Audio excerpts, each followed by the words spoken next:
Time for our week-ending strategy session panel with political commentator Jerry Nichols and former NDP MP Peggy Nash, who are going to be coming to us from downtown Toronto in just a few moments. Here in studio, Marianne Carter from Earnscliffe Strategy Group. We have an interesting little clip, Marianne, that we're going to start with. There's a discussion on CP24 today about the provincial election, about Doug Ford, who, of course, is the Conservative leader. The Liberal Deputy Campaign Chair, David Hurley, had some comments that are making waves about Mr. Ford. Take a listen to this. Doug Ford is not Rob Ford. Exactly. Rob Ford was a good politician. People liked Rob Ford. He was a popular guy. He won the mayoralty. You don't think people like Doug Ford? I don't actually think people like Doug Ford. Very well. Trust him more than Rob Ford? No, I think people liked Rob Ford, and I think people think Doug Ford's a bit of a to be honest. Doug Ford is a bit of a... I think that's something a lot of people might expect more from a Ford than from the Liberals. Do you think the comment is damaging? Absolutely. I think just this speaks to the nature of why a lot of Canadians get turned off by politics. And if Kathlyeen Wynne's polling numbers were already low, I don't think this was helping the nature of that. And the fact that it's a campaign co-chair, you would think that the level of discussion and debate would be at a higher level and a bit more nuanced and positive. Unfortunately, this is going to probably feed up the news cycle and just give the Ford campaign more momentum to run with it. Well, and, you know, I think in particular because we saw a lot of tweets coming out and sort of Liberal Party lines provincially saying Doug Ford comparisons to Donald Trump. You'd almost expect that kind of a comment to be more of a Donald Trump type comment than if that's the person who you're criticizing. Yes, and I found that comment very interesting, too, given the fact that the Ontario government has been doing their own tours related to NAFTA discussions as well to make these very partisan comparisons or analogies compared to a different jurisdiction just isn't relevant within the Ontario context. So I don't know what either party is really trying to do in that case. I think they should really be focusing on winning the votes in their own ridings and looking at the issues in their local areas rather than, making this extremely negative because it's not buying them any points. Jerry, this seems like a gift from heaven for Doug Ford. Well, maybe, but I think we have to keep in mind what the Liberal strategy is, what their communication strategy is, which is basically to degrade Doug Ford. Okay, and I think this maybe was a mistake, but it might have been sort of a planned attack towards that end to attack Ford's character. Why are they doing this? Well, it's really the only thing they can do. If Kathlyeen Wynne is as low on the polls as she seems to be, then she really has only one choice. She can't build herself up. She's got to tear Doug Ford down with negative attacks. And I think we're going to see a lot more of this in the future, in the weeks ahead. So brace yourself. Peggy, often there's negative attacks, there's attack ads, there's negative narratives, but this kind of wording, do you think that it's appropriate in politics, and is it reflective of what people expect now? Maybe the expectations about language have changed. No, I don't think the expectations have changed, and I don't think the comment will be very well received. You know what came to my mind when I first heard this was when Hillary Clinton called Trump supporters deplorables. And I think it's the kind of inside baseball comment that really is so disrespectful and could backfire. You never know. But I think most people would feel better about politics and would be more engaged in politics if politicians are debating what they stand for as opposed to taking personal potshots. Well, and speaking of politicians debating what they stand for, the Liberal Federal Party is doing that right now. They're in Halifax at the convention. This is, of course, heading towards the 2019 election campaign, and they're debating all kinds of interesting things, including the legalization of all drugs. What do you think they have to focus on, Marianne, in terms of moving forward? It's mid-mandate. There's a lot of things they haven't achieved. What do they continue to pursue, and what do they cut loose? Well, in the Liberal convention, there's 30 policy resolutions that are put on the floor, and the delegates are going to have to ultimately vote on 15 that will predominantly shape their federal election platform. We are 18 months out until the next federal election. So one of the key questions is if the real change mantra is really working, or if they have to shift their focus a little bit. I think in terms of when you're looking at something like the drug issue, I think that's very different than the legalization of cannabis. And so societally speaking, a lot of Canadians have come up to that and said this is a good idea.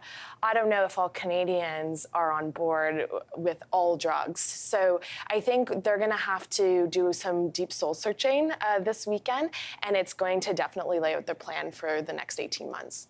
Well, and, you know, one of the things, Peggy, that they have to think about is how they compete with the NDP. They're not really looking to pull a lot of Conservative voters in. That drug policy is an example, because Jagmeet Singh has said that he's in favor of legalizing all drugs.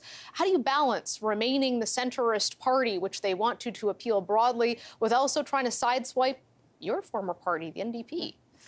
Yeah, I mean, it seems if you look at the convention resolutions that the members are ahead of the leadership of the party, which often happens at a convention. There are many issues that were raised at the last convention around proportional representation, a number of things that the Liberals campaigned on but haven't actually come to fruition. So for them, it's a real balancing act between wanting to respond to the grassroots of the party and maintain that base and try to, in fact, broaden their appeal while being in government and not being able to fulfill, not deciding to fulfill all of the things they campaigned on. They don't want to get too far apart from the base of their party. Jerry, how much of a convention like this, when you're more than halfway through the mandate, but a majority government, is the Liberal love fest versus the reality check? Well, I think this is basically going to be a pep rally for the Liberal Party. And boy, if any party needed a pep rally right now, it's the Liberals. They had a rough beginning of the year, and I'm sure no one's going to be talking about pipelines or India or rogue agents at this convention. They're going to want to put that behind them and just talk about how wonderful the glorious leader Justin Trudeau is. And I'm sure they'll get a lot of good media, which might give them a short bump in the polls. Who knows? But there's a long way until the next election. There's a lot of room for both the NDP and the Conservatives to kind of chew in to the Liberal lead. There's a lot of opportunity for Trudeau to kind of get back on track. So it'll be an interesting year to see what happens. Marianne, they have to dig in on things like Trans Mountain, peacekeeping, the Indigenous promises they've made. Those are the ones they're still keeping. The ones on veterans, the ones on democratic reform have fallen by the wayside. How do you prioritize what sort of the most important areas are, and how much of that happens at this actual convention versus it being left kind of till you read the polls at the last minute? Well, I think, like I said earlier, these resolutions are definitely going to feed into the policy development of their election platform. But like Jerry said, there's a long way to go, and they're going to have to be flexible. I think, looking back earlier this year when you had the small business issue with Minister Morneau, and Trans Mountain continues to be a very significant issue. And they had a protest actually outside today, yes, not surprisingly, about people who are against it. And so I think in terms of prioritization, they really have to consult with their caucus. For a government that really focuses on being consultative, they have to look to their members of Parliament across the country and say, what are the real issues in your areas, and focus on that, because with some of these very divisive issues, we could see some of them losing their seats. When we talk about Trans Mountain, Jerry, obviously that's something that's a really big issue out west. The Liberals are trying to focus, though, at this conference on winning Halifax and the Atlantic. It's going to be a big issue for the Conservatives, too. That's why they're having their policy not only also in Halifax, but in the exact same location. So what goes on behind the scenes here in terms of trying to impress the people of Halifax to vote for the Liberals and really try to lock down those seats the next election? Well, the Liberal Party is not a policy party. It's not an ideological party. It's a Justin Trudeau party. The party will rise and fall depending on how popular their leader is. So I think a large part of this convention will be to remind people that Justin Trudeau is a pop star. And I think that will they're hoping at least that will translate in Atlantic Canada, that will translate in Quebec, that will translate in Ontario, because that's really the only strategy the Liberals have right now to push themselves to victory. It's good. He's a real good asset for the Liberal Party, but he's their only asset. So they really have to keep pushing Trudeau's sort of celebrity status. Well, and speaking of Trans Mountain, Peggy, the government's expected to introduce more information about how they're going to make that pipeline happen this week. How well are they doing on that file after their last-minute attempted save last weekend? Well, I think, it was wise to meet with the two premiers. We thought some of the Indigenous leaders should have been there. But it was good to have that meeting. But nothing really has changed.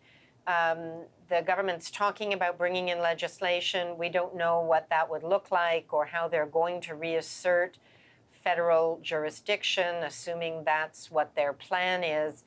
Jagmeet Singh had talked about getting a decision from the Supreme Court, something that's been done on other contentious issues, interprovincial jurisdiction, other key ethical issues. And if you get, it's not like a full court case where it can take years. You can get a decision usually in a few months, and the thinking was that that's something that could help clarify something where you really it's so divisive and you have so many parties and it's so complicated. But in terms of how they're going to square this in legislation, I think it'll be fascinating. They talked about reforming the environmental process and doing significant consultations.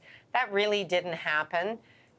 They wanted to move this thing along quickly, and I think now what's happened is it's backfired a bit and they're paying the price. Okay. We have to wrap it up there, but thank you very much to our strategists. We'll see you next Friday. Thank you. Thank you.